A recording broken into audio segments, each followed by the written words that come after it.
Welcome to the Firebelly Social Show. We're focused on talking to food and beverage brands that are on a mission to make the world better.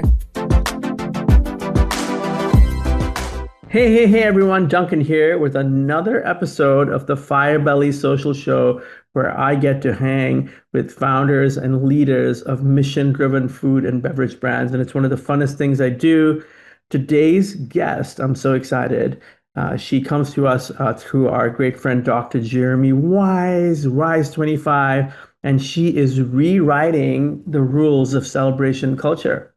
Laura Markewicz is the founder and CEO of Lotza, the fast-growing party soda brand. I just love party soda. Party soda, redefining how adults have fun with unapologetic flavor, purposeful function, zero compromise. So this is a brand anyone out of any demo can jump into. So before we get into the conversation, our huge thank you to Firebelly Marketing. Firebelly partners with mission-driven food and beverage brands to build real community, help with sales velocity, help with storytelling, and strategic social media marketing. So if you're ready to transition your social into a powerful engine for trust and genuine connection, go to firebellymarketing.com to learn more. So today's guest, Laura Markewicz, we're going to sit down and unpack how Lotza is becoming the go-to drink for celebrations of all kinds, from girls' nights to bachelorette parties, weddings, and everything in between. And look, she's got a soul close to mine. She's a former advertising executive turned beverage disruptor. She's taken Lotza from a kitchen experiment to a Midwest breakout, and now doing some serious things for 2026. I'm going to hope to talk to her about her agency life, to a fast-growing beverage brand, and so much more. Welcome, Laura. Welcome to the show. Thank you for having me. I'm really excited to dive in with you. This will be fun. Absolutely. I mean, listen, let's start at the very beginning. What's the origin story? How did you decide to do this? And how do you think it was going to be more than a kitchen experiment? Well, it's funny because I have so many different origin stories depending on who the audience is. Like if I'm going to be totally real with you, I used to just have really bad hangovers. Like this was a seedling in college. Like, and we're talking early 2000s. I don't think we're much different than the college kids today. I don't think I ate a vegetable, definitely didn't show up at any yoga classes, was not drinking green smoothies. Like we were roughing it. I don't even remember drinking water, to be honest. Like, so my friends and I were like, how do we ace all of our classes and go out every night? Like, how do we do it? So we would experiment with like B vitamins. We would literally put Crystal Light like in our rail vodkas, like thinking that was somehow going to like save the day for us. Like, so it was something that it was a seedling ever since I was in my early 20s. Like, why as culturally, we drink alcohol for when we want to quote unquote have fun, and we don't do anything to support our bodies in the process. Like, it's just wild to me. I was actually 9 months pregnant with my third in the shower when I really was like, I'm going to pursue this. Like, there really is something here. And this was before the adult non-alc craze, right? So this is for kind of like for people who are moderate drinkers, they're mindful consumers. They know that alcohol is bad for them, but they're not entirely ready to give it up. And so what can we give them to essentially support their bodies in the process? And it's really evolved since then, obviously with the giant lift in a sober curious movement and adult non-alc and finding alternative ways to have fun. It's kind of evolved, and I know we're going to talk about it, so I don't want to get ahead of myself, but it's really evolved, into something much more exciting and with a much bigger platform that I'm excited to bring to life even more this upcoming year. I mean, I love that you were feeling it first person, going through college in the early 2000s. I mean, I can certainly identify with you. And I think that there's just been let's forget for a moment about Gen Z, right? I mean, we talk about Gen Zs and millennials. It's like, I think we didn't even know that there was an alternative way of thinking, right? It's like, hey, so, alcohol was kind of like social glue and you did it, right? Yeah. It's like you did it. And if you weren't doing it, you were acting like you did it. You were throwing your drink away, where you were paying the bartender to give you water shots, colored water shots or Yeah, whatever. yeah, you had to like hide it. It's wild. Like, and it was so extreme too, right? Like, up until the past couple years, it was like sober people over here, alcoholics over here. Like, we don't operate in those extremes anymore. But yet the categories of beverage still kind of live there. And so I really wanted to change that. And I mean, let me ask you this because I was going to say as a lead in for you, I can remember in the late 90s being in charge of a large Japanese account, and my clients love to drink. And I was told by our agency founder, like, you have to outlast them. And I was like, how do I not like drink, or how do I drink and outlast these guys that are like hardcore drinkers? And so I paid the bartender. I Oh my paid the bartender. I was God. like, it was a $50 tip. It's like, when I'm ordering shots, I get the colored shot because there was no other way to do it, right? Now, today is a whole different world, but in those days, the agency world was full of drinking. Crazy. Oh my God, agency. And I'm in Wisconsin. Like, so if there was any place where professional drinking would come into play and like how to not, how to be able to avoid it and still be a part of the party, it's got to be Wisconsin. I think top 50 counties, I think 48 of them for drinking are in Wisconsin. Now, let me say to you that it must have been in the early 2000s. I was in a town south of Madison, and I discovered the Happy Meal. Oh my God. Do you know the Happy Meal? Wait, we're not talking about McDonald's? No, it Oh, was a 4 pack.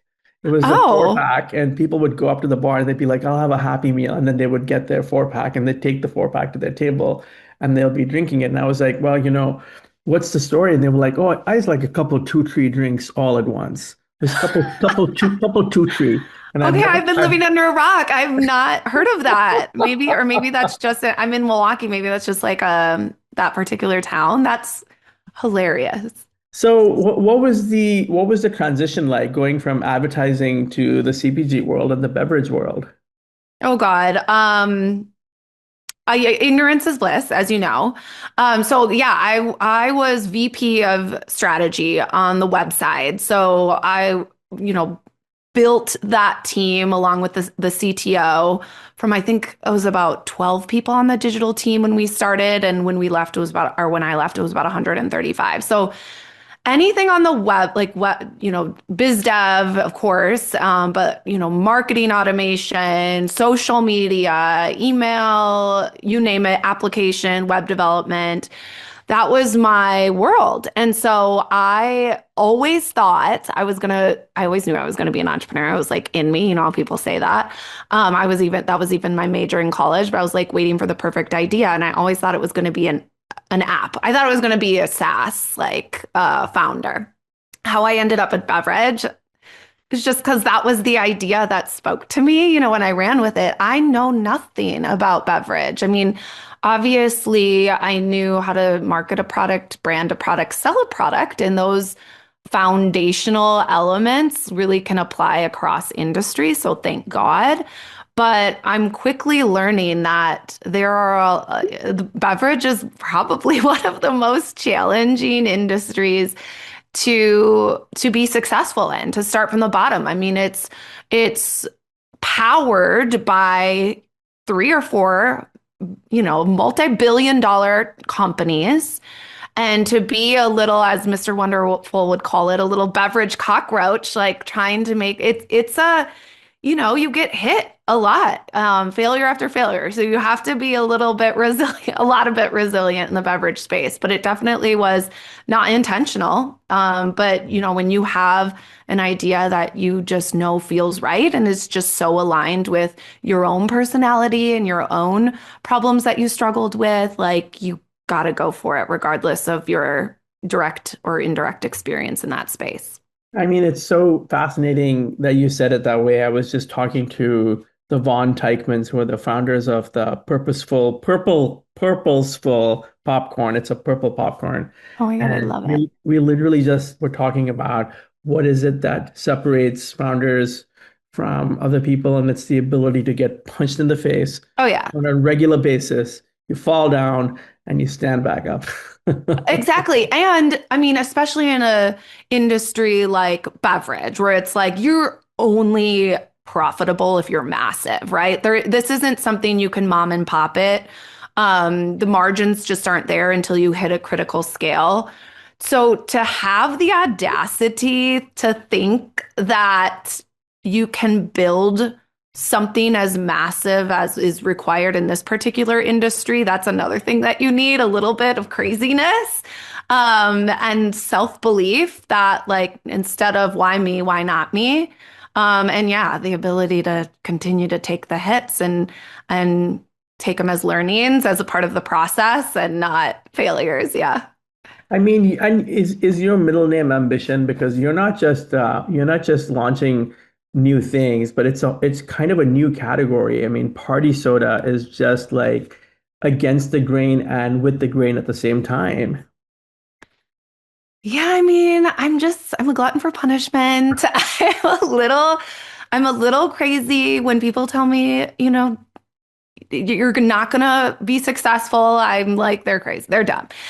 So yeah, you need to have those blinders on and it needs to be fully aligned with you. If you're not aligned with that, I don't like to always get woo-woo in the podcast, but like if you're not aligned with where you're going, if it just doesn't feel right, it may be a great idea, but you just aren't the person to bring it to the finish line. And Mike Cesario of Liquid Death, like he is an icon to me. And I was listening to him on a podcast once say like that the brand is just an extension of his own personality. And because of that, everything just feels so easy, like you're swimming with the current because, it is embedded in who you are and what you love. And you just hope that other people resonate with it. And many thought that no anyone would. Why would I drink something with the word death on it? But look at them now, so it's just, Lotza is an extension. Not only did I solve my own problem with it, but it's just really is like an extension of my own personality and my friend's personality is like on steroids. And so it just couldn't be more fun. And that's what makes it feel easy. I mean, but I think that even the name, this is not on my notes and everything. I'm just reacting to you. The name Lotza is just like it lends itself in so many ways to conversation and word of mouth. It's like, man, we're not only gonna have fun, but we're gonna have lots of fun. Oh There's yeah. so many Oh lots yeah. Totally. Like, and you should have seen all the names on my cutting room floor. Like it wasn't easy. It didn't just come to me. But but coming from the brand advertising world, like I know the value in a name and I knew I wanted it to be something that was in everyday vernacular, yet was something that was ownable. And now you're never going to stop hearing people say Lotza, like in their daily language. But because of the way it's spelled, with a Z and because of I think the only other brand that's similar in terms of like being kind of pun-ish in that way is Kourtney Kardashian's brand, Lemmy, like let me. And it just rolls off the tongue and I love it. And so once I heard it, I knew it was it. I mean, and I think that there's so much joy in the name too. It's lots of fun. I got lots of. In fact, when Dr. Jeremy Wise was, he called and left me a voicemail about having you on the podcast, and he said, I got something for you, and it's one word, Lotza. Call me. And I was like, wait, I'm obsessed with him. I'm gonna have to follow up with him and say thank you. Yeah, I mean, it made sense in so many levels because the other like more less objective, like, okay, lots of the good things. We say none of the bad stuff, lots of the good stuff. Like it's what's our product is all about. Like we've removed garbage from what we traditionally drink when we celebrate. So none of the bad stuff. And we've added in lots of the good stuff, things that are going to support your body in that environment while you're celebrating. But it's also like just a representation of, people talk about #balance. Like as we get older, like, I don't know about you, but I got really lame. Like I stopped having fun because I was like, this cost is getting too high for me. Like I have shit I need to do. I have kids I need to raise. I have a husband I have to remind that I know he exists. Like I can't be going out every night, but then you just kind of lose yourself. Like your friendships, those social occasions that get you out of the house, like that often involve drinking. Not don't just come with alcohol, it comes with other junk, like, that you're not eating in the week, like the burger and the fries and the pizza. And so I wanted people to have the ability to have it all and that idea of abundance. And that's where that name came from as well. It's just like, you can have it all, lots of things. You don't need to pick one over the other. I mean, that could be the title of this podcast, but we'll get into that. Yeah. Now, it's taken off in the Midwest for sure. What do you think has fueled that early excitement in the Midwest? Well, Midwest, we're obsessed with each other. Like it's such like a close-knit environment, right? Like we want to support other local, especially female-founded companies, like or other underrepresented founders. We want to be able to support them.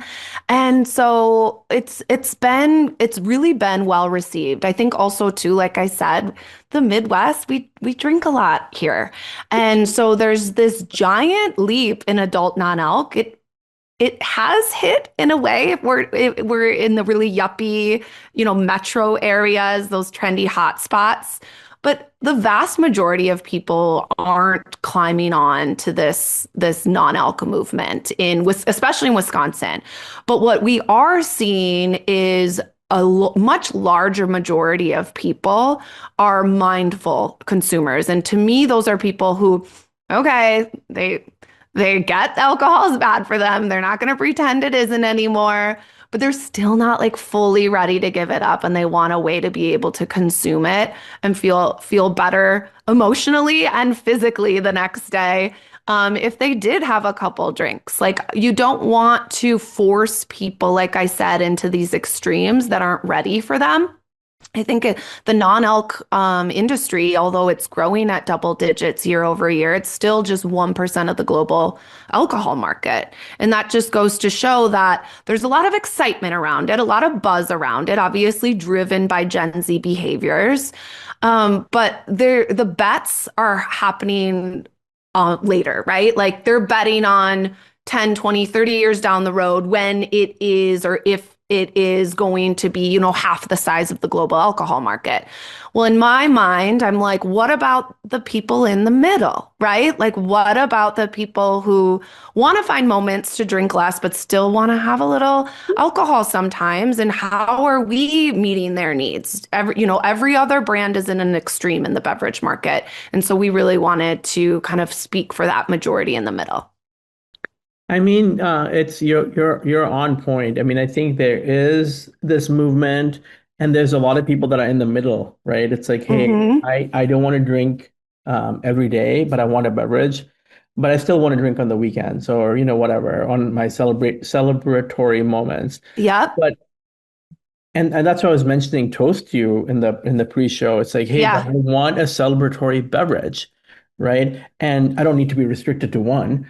And so Yep. I think that that's the fascinating moment there. And in fact, I one of the things I love about your social is it does feel like a party. Yes. It feels like a party. There's word of mouth stuff there. There's creators. There's your stuff there.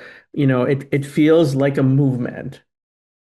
I mean, I don't have a question. That's just a statement. Yes, no, I mean that's good. And in my head, we're just getting started. Like, I actually paused a lot of our social because I was like, this isn't landing where I know it can land. There are a lot of brands out there that kind of claim fun, right? But humor is really hard to nail. Like I talked about Liquid Death, like they have nailed humor for a particular, consumer segment. Can you name a CPG brand that is more female oriented? That's funny. Like, no, like we're funny too, Duncan. Like, I'm like, girls need something that makes them laugh, that is a little bit more edgy, that instead of, taking everything that comes their way that's difficult in life so seriously, like, I think we as a culture and as a society are just ready to like take things less seriously and laugh and have fun. And so with the relaunch that I kind of mentioned in our pre-conversation as well, happening in the spring, that is going to be a big brand relaunch as well in terms of like us aligning with influencers, micro influencers, creators that really represent us. And so these aren't like the trad wives, the girls in the beautiful beige homes. Like it's the funny young moms, like the people who are cracking jokes, leaning in on funny trends.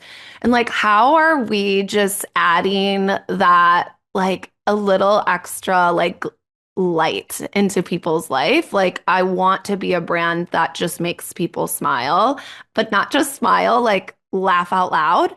And so I have some exciting things in the works for social, but for the brand as a whole as well. That's awesome. And you've been through quite a journey. I know we talked in the pre-show. There's a lot been going on in preparing for 2026. Why don't you share some of that? Like what's it like? What's been happening? Yeah. So we're going through a massive repositioning. I mentioned I was a part of SKU, which is the number one CPG accelerator in the nation. Siete Foods, which just sold for what, $1.2 billion.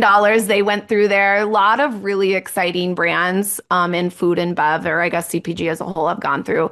It's just kind of like a pinch me to be a part of the founders that have gone through it. But through that, we have a mentor team. And so we're talking like I had the CFO of Simple Mills, which just sold for 750 million at the beginning of this year. I had ex PepsiCo, ex Coke, ex Vitamin Water, like just these legends in the industry to really, pull apart our brand, like not just our brand, but each aspect of our business, our the formula itself, the product, the positioning, our finances, our ops, so the fun stuff and the not so fun stuff, depending on who you are and where you lean in. But yeah, as a part of that, we currently come in small can formats, and we are positioning ourselves as a party punch, something that mostly people mix with alcohol. We are non-alc. And, the goal of it was, okay, we're going to be in the mixer aisle and the non-alc aisle, and we're going to promote it as something like, hey, okay, we're going to help make the moment more fun with mood boosting adaptogens and help you recover from that with antioxidant rich plants that help your body detox from a lot of the things that we consume when we celebrate, not just alcohol, although that is something we lean on a lot in terms of our core ingredient. Actually, it was studied by the National Institute of Health that it can help metabolize alcohol related toxins 5 times the rate your liver can. So just a lot of really exciting studies around the ingredients, entirely plant-based, that we're using. And then we have electrolytes in there as well to help with hydration. So our core like functionality isn't changing, but the positioning is. And what I mean by that is we're positioning from a punch, which is a little bit more niche, into a soda. So we're going to be in 12-ounce cans, and that entire shift is underway. But here's why. We talk about the growing adult non-alc category. Even though that's growing at double digits, soda in celebratory occasions is actually consumed more for a chosen non-alc option than the entire non-alc category. Mixers at bars, mixers at parties. There's an entire industry devoted to alcohol mixers, cocktail mixers. Soda outperforms all of them in terms of sales for that use case. 1 in 3 sodas is used in that celebratory use case. That umbrella of alcohol is present. I may not be drinking alcohol, but it is present. We are celebrating. We want to take that slice. We want to, hop on the wave of the better for you soda movement, but competing in a completely different shelf space, right? Like one day I could see us in the functional soda aisle, but at the end of the day, when people shop for a party or for an event or for a neighborhood gathering or backyard barbecue, like they're going to the liquor store, right? Or the liquor section. And so that's where we're going to be. And so we are able to capitalize on a lot of massive trends happening in beverage, but we're doing it in a way that we're not really competing with the rest of the people coming up in the better for you soda space. I mean, and I think that I can identify with that. That resonates with me. It's like, hey, I can I'm like a regular goer to the grocery store and buy lots of beverages and to the liquor store. Lotza. You should do it. And I'll be like, hey, I gotta get tequila for Uncle Christopher. I gotta get mezcal for Angela. I gotta get, schmallow for Lauren. I gotta get all these things. And it's very simple to think about that and say, hey, I gotta get Lotza, for X, Y, and Z, and also as a crossover. So it's like, hey, do you have any Coke? Nope, but I got Lotza, Yeah, right? it And so, checks a lot of those boxes. Like what they're also seeing in research from buyer behavior is the people who are buying the adult non-alc, they're buying it for themselves. And people who buy soda generally buy it for other people, right? Like for these larger occasions. So check those boxes, kill two birds with one stone. We have the option for those who are not drinking, and we have the mixer option for people who don't want to do beer and wine, like they want to do a mixed drink. So yeah, it's like it just feels right. I'm really excited about this new positioning. And we're working on selling out of our current product, which is still extremely popular, but I think having this new positioning will allow us to really resonate in terms of existing buyer behaviors and habits. I mean, I think that that is a very wise approach. I want to ask you a little bit. You just mentioned it a little while ago. All the kind of like not necessarily dreary, but the blocking and tackling. With you and me both being in the agency world, at me still and you before. We tend to think about sizzle. I mean, of course, it's based in substance, but that's our world, right? Yeah. But then you're running a CPG brand, a beverage brand, there's all these ops things, and there's margin analysis, and there's, the cost of goods, and, there's the finance piece of it, and reporting, and, distribution, all this stuff. It's like, what's that been like? Oh my God. I mean, it's a lot. You have to be a little bit crazy to be able to switch from each of these topics. I mean, they're a completely different part of your brain, right? And you have to be self-aware. Like I was very self-aware going into this, what I'm good at, and more importantly, what I am not good at. Like I knew the branding, like I do all my branding and design and like that positioning side and the marketing, got it. Direct to consumer, got it. No idea what to do on the wholesale side. Like that's a completely its own business in itself. So it's just figuring out who to align with that does get it. And when you're starting out too, I mean, we don't have massive budgets, right? Like all you have to exchange is equity.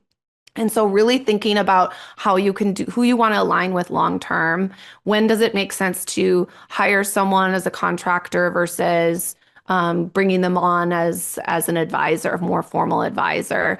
But yeah, the finance piece, the ops piece, the legal piece. Oh my God, the amount of lawyers I have.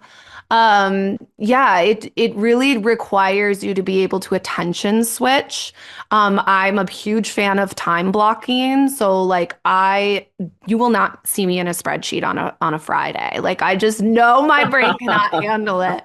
So like, and also in the afternoon, like, I know I'm firing at all cylinders in the morning, but after lunch, it's a little bit more like we're losing it a little bit. So I block out my days based off of that.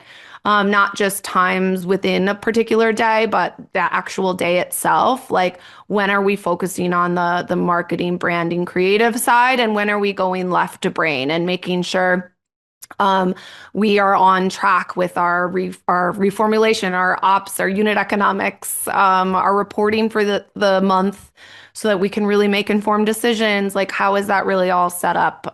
So align with smart people in areas that you are not smart.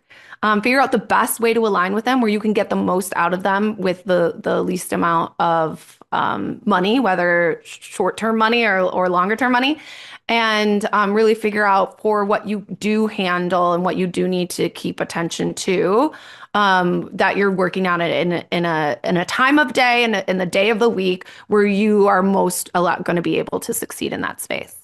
Yeah.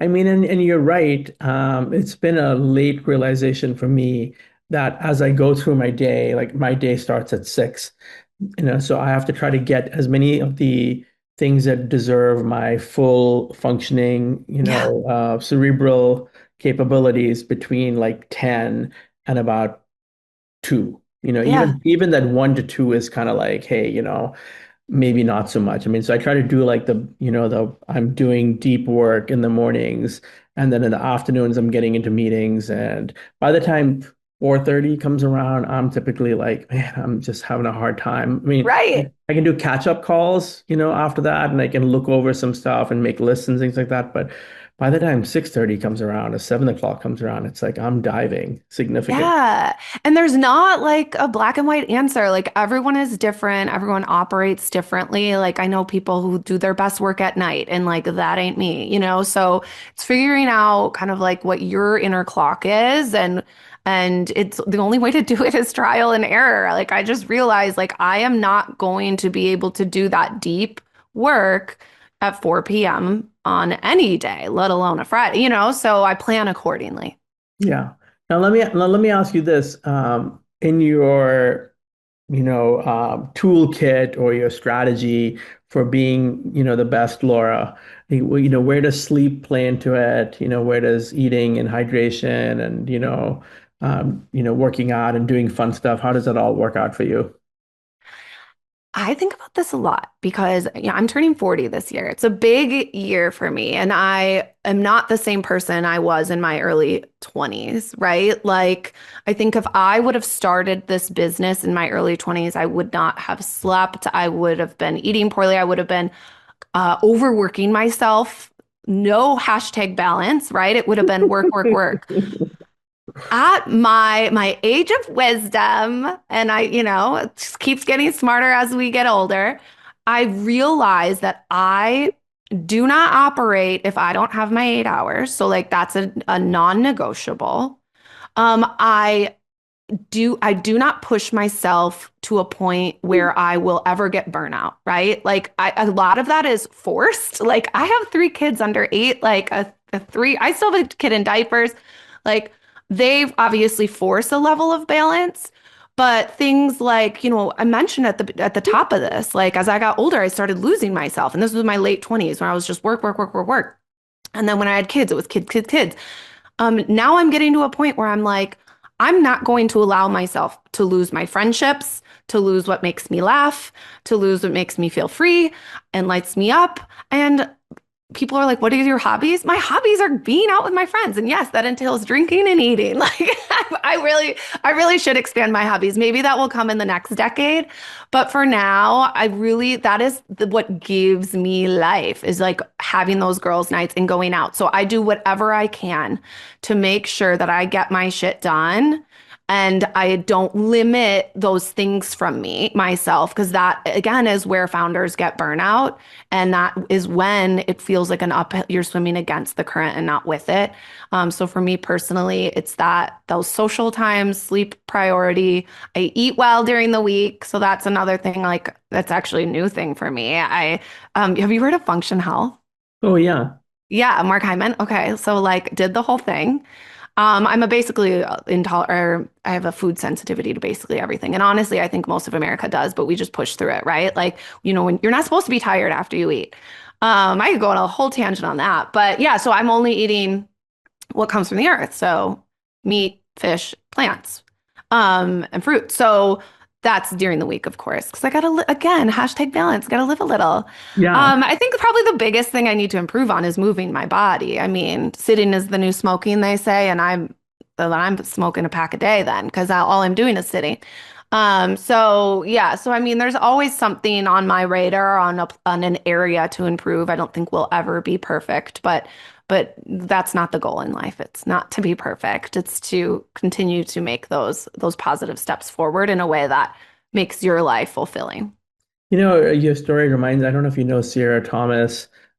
She does Pink Cloud beverages, and such a similar story, where, advertising background, going to lots of high profile events and, no choice about drinking. Yeah. You got to drink. And so, and there's, I'll have to introduce you, Tropping. I would love that. She Yeah. was, it was Pink Cloud. Now it's Tropping.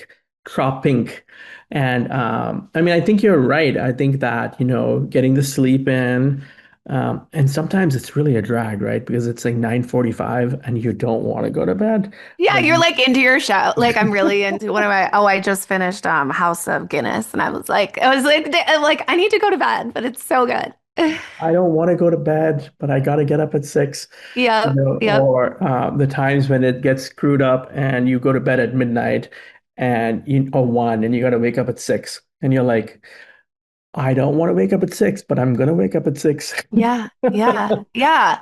Yeah, it's tough. It's tough to find that balance. And again, it's unique to everyone, and that's what makes it tough. There is no recipe, there is no one size fits all.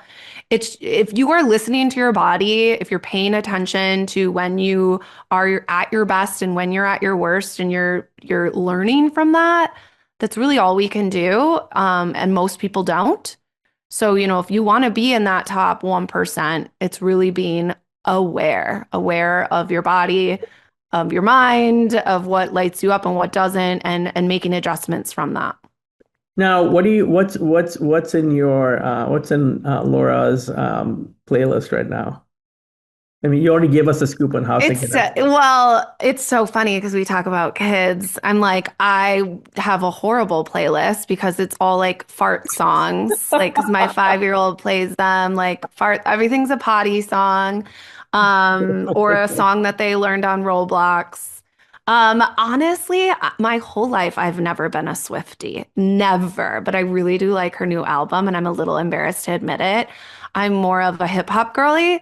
But yeah, lately it's just picked me up. So I would say her new album has been it. But yeah, I get overruled. What's on the TV and what's on the playlist is what will keep the children quiet.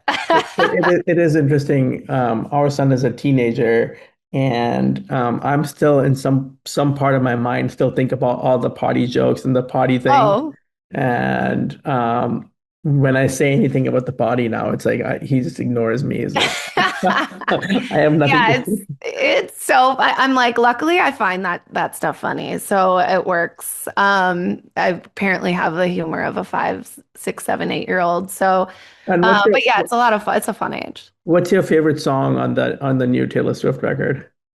I would say Wish List. Wish List is my fave. Yeah. So we live in a different time, right? Because 20 years ago, there wouldn't have been an opportunity if you were having a girls' night to having Lotza, right? So that's such an emotional thing, I'm sure, for you to be like to have that input into a 20-something's life today, where, Laura from 20 years ago, if she didn't want to drink, she would now have an option to not drink and still have a drink in her hand. Yeah, I mean it's surreal. It's surreal when strangers still buy it. I don't think that will ever get old when it's the orders aren't just from my college friends and my mom. So it's really exciting to see how many people are resonating with it. Again, just not just in what we eat and drink, but just human nature is to really only hear about the extremes and react to the extremes. I mean, we see that politically too as well. So, to really have the conviction in, hey, what about the people who are in the middle, who want that opportunity to not drink, but still feel like they're a part of the fun. That's why I love adaptogens for that reason, because it's like it still perks you up, makes you feel social, and you don't need the alcohol to be a part of it to get that. But yeah, to be able to just feel accepted, have something that feels fun, feels celebratory, that you don't have to drink alcohol with, great, check. But also to have something for those moments you do want to drink alcohol and know you're kind of putting on your seatbelt a little, like it's working with your body while you're celebrating. It's helping to detox from, the not best choices you're making on the alcohol and the junk food, keeping you hydrated. It just gives you permission to just live a little, which I think we all want emotionally and physically, to just have that permission to have fun in life. Life can be so serious, life can take us down. I think we're just ready to just let loose. And I think it couldn't be a more perfect timing to come out with this product and this brand that really opens up that door for people. That's amazing. I love that. Live a little. Live a little. In the pre-show, we were talking about, what can make this a win for you.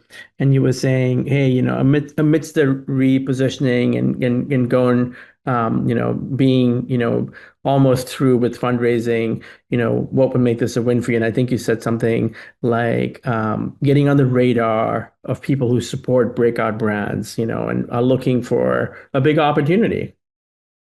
Yeah, yeah. I mean, we've had a lot. I think I've met more people this past year than I've met the past 10 years of my life, right? Like it's been a stage in my life, a season of my life where I've really done what I can to like get buy-in, acceptance, permission. We don't need any of those things, but it sure does feel good to have it. And we're there now.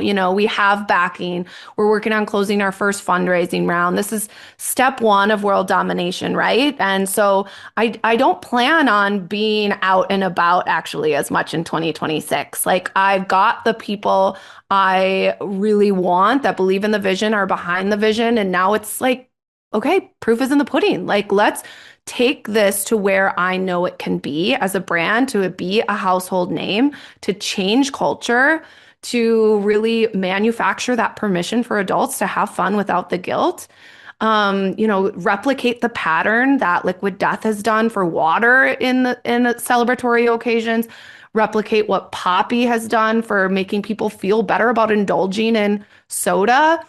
Now we're taking soda to the next level and giving people permission to enjoy it that in a celebratory moment. And so being a household name, I mean, we talk a lot about the fluffy stuff, right? But I mean, it all comes down to sales. Like I want to be that $100 million brand. I want to sell for $500 million. I don't need the $2 billion that Poppy just sold for. I'll settle for I have big goals and they're financially driven. They are built bottom up. That's not just a pie in the sky number I pulled out of my ass, right? Like that's where our advertising experience comes into play. Like I know how to build bottom up strategies that are grounded in benchmarks and what we believe that we can hit from conversion metrics and KPIs across all of these key initiatives, especially direct to consumer. Like I said, wholesale, I'm learning, but like I also had said, I'm now brought on the Forbes fastest growing beverage brand in the world. I now have the founder and CEO of that on board to help support the wholesale side of our growth. So in my head, the slingshot is pulled back.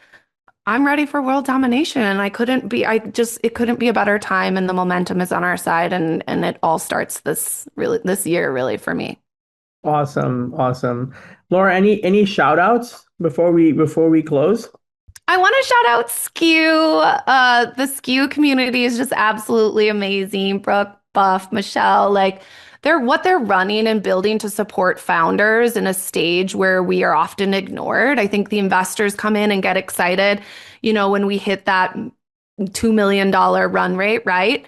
But before then, it is a grind. And so they are really building something that makes us feel supported, that gives us the recipe, that playbook for success from taking it from 0 to that 1 to 2 million. And so I want to shout out that team for sure. They're absolutely amazing. And my mentor team as well. They're incredible.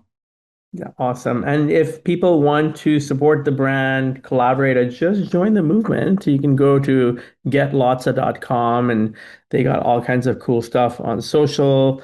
Massive thank you, Laura, for sharing your vivacious energy with us today. It's like effervescent, just like your drink.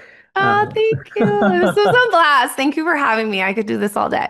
Yeah, if this conversation has inspired you, share it with another founder or CPG enthusiast, and don't forget to follow the podcast for more stories about mission-driven leaders and innovators reshaping the food and beverage world. Until next time, stay curious, stay creative, and keep building the future. One last shout out to Laura Markewicz from Lotza. Laura, you've been incredible. Thank you so much for joining today. Thank you for having me. It's been fun. Thanks for listening to the Firebelly Social Show. We'll see you again next time, and be sure to click subscribe to get future episodes.